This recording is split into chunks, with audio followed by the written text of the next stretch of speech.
A evolução da ciência psicológica. Psicologia e história. Toda e qualquer produção humana, uma cadeira, uma religião, um computador, uma obra de arte, uma teoria científica, tem por trás de si a contribuição de inúmeros homens que, num tempo anterior ao presente, fizeram indagações, realizaram descobertas, inventaram técnicas e desenvolveram ideias. Isto é, por trás de cada produção, material ou espiritual, existe a história. Compreender em profundidade algo que compõe o nosso mundo significa recuperar sua história. O passado e o futuro sempre estão no presente, enquanto base constitutiva e enquanto projeto. Por exemplo, todos nós temos uma história pessoal e nos tornamos pouco compreensíveis se não recorremos a ela e à nossa perspectiva de futuro para entendermos quem somos e por que somos de uma determinada forma. Esta história pode ser mais ou menos longa para os diferentes aspectos da produção humana. No caso da psicologia, a história tem por volta de 2 milênios. Esse tempo refere-se à psicologia no Ocidente, que começa entre os gregos, no período anterior à era cristã. Para compreender a diversidade com que a psicologia se apresenta hoje, é indispensável recuperar sua história. A história de sua construção está ligada, em cada momento histórico, às exigências de conhecimento da humanidade, às demais áreas do conhecimento humano e aos novos desafios colocados pela realidade econômica e social e pela insaciável necessidade do homem de compreender a si mesmo. A psicologia entre os gregos, os primórdios. A história do pensamento humano tem um momento áureo na antiguidade, entre os gregos, particularmente no período de 700 a.C. até a dominação romana, às vésperas da era cristã. Os gregos foram o povo mais evoluído nessa época. Uma produção minimamente planejada e bem-sucedida permitiu a construção das primeiras cidades-estados, polis. A manutenção dessas cidades implicava a necessidade de mais riquezas, as quais alimentavam também o poderio dos cidadãos, membros da classe dominante na Grécia Antiga. Assim iniciaram a conquista de novos territórios, Mediterrâneo, Ásia Menor, chegando quase até a China, que geraram riquezas na forma de escravos para trabalhar nas cidades e na forma de tributos pagos pelos territórios conquistados. As riquezas geraram crescimento, e este crescimento exigia soluções práticas para a arquitetura, para a agricultura e para a organização social. Isso explica os avanços na física, na geometria, na teoria política, inclusive com a criação do conceito de democracia.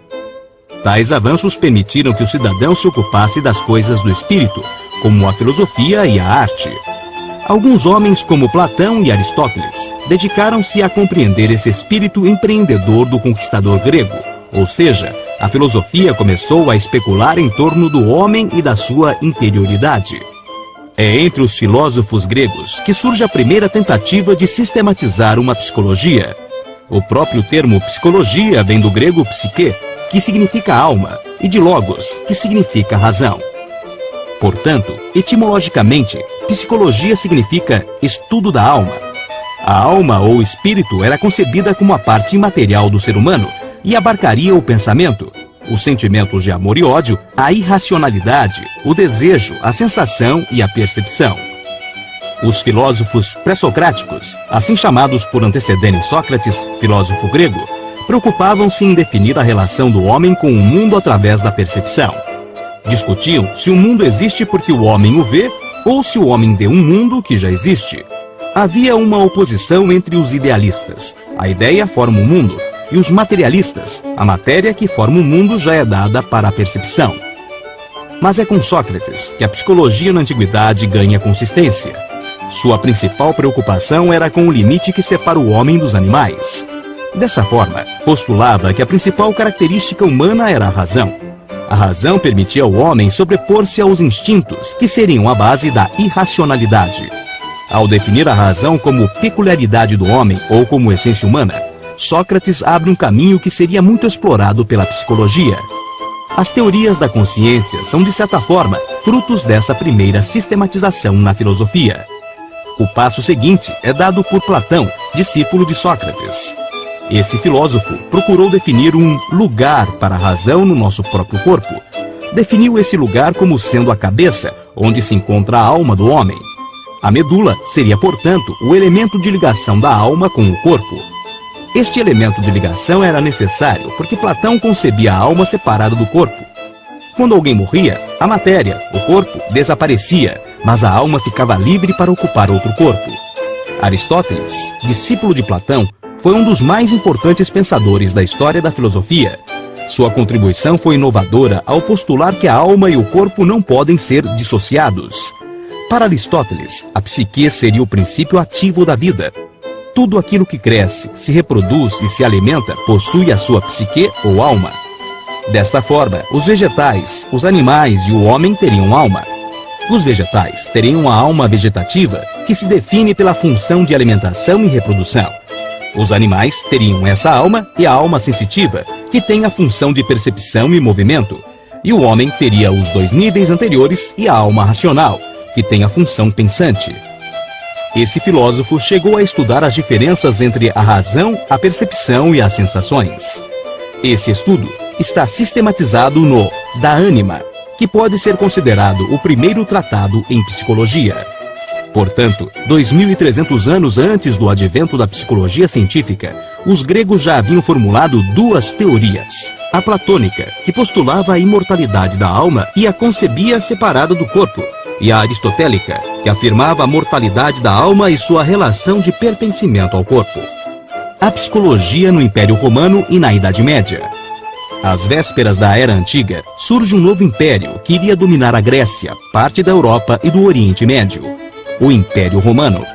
Uma das principais características desse período é o aparecimento e desenvolvimento do cristianismo, uma força religiosa que passa à força política dominante. Mesmo com as invasões bárbaras por volta de 400 d.C., que levam à desorganização econômica e ao esfacelamento dos territórios, o cristianismo sobrevive e até se fortalece, tornando-se a religião principal da Idade Média, período que então se inicia. E falar de psicologia nesse período é relacioná-la ao conhecimento religioso, já que ao lado do poder econômico e político, a Igreja Católica também monopolizava o saber e, consequentemente, o estudo do psiquismo. Nesse sentido, dois grandes filósofos representam esse período: Santo Agostinho e São Tomás de Aquino. Santo Agostinho, inspirado em Platão, também fazia uma cisão entre alma e corpo. Entretanto, para ele, a alma não era somente a sede da razão, mas a prova de uma manifestação divina no homem. A alma era imortal por ser o elemento que liga o homem a Deus. E sendo a alma também a sede do pensamento, a Igreja passa a se preocupar também com sua compreensão. São Tomás de Aquino viveu num período que prenunciava a ruptura da Igreja Católica, o aparecimento do protestantismo, uma época que preparava a transição para o capitalismo com a Revolução Francesa e a Revolução Industrial na Inglaterra. Essa crise econômica e social leva ao questionamento da Igreja e dos conhecimentos produzidos por ela. Dessa forma, foi preciso encontrar novas justificativas para a relação entre Deus e o homem. São Tomás de Aquino foi buscar em Aristóteles a distinção entre essência e existência. Como o filósofo grego, considera que o homem, na sua essência, busca a perfeição através de sua existência. Porém, introduzindo o ponto de vista religioso, ao contrário de Aristóteles, afirma que somente Deus seria capaz de reunir a essência e a existência em termos de igualdade. Portanto, a busca de perfeição pelo homem seria a busca de Deus. São Tomás de Aquino encontra argumentos racionais para justificar os dogmas da Igreja e continua garantindo para ela o monopólio do estudo do psiquismo. Em nosso próximo encontro, veremos a psicologia no Renascimento e a origem da psicologia científica. Até lá!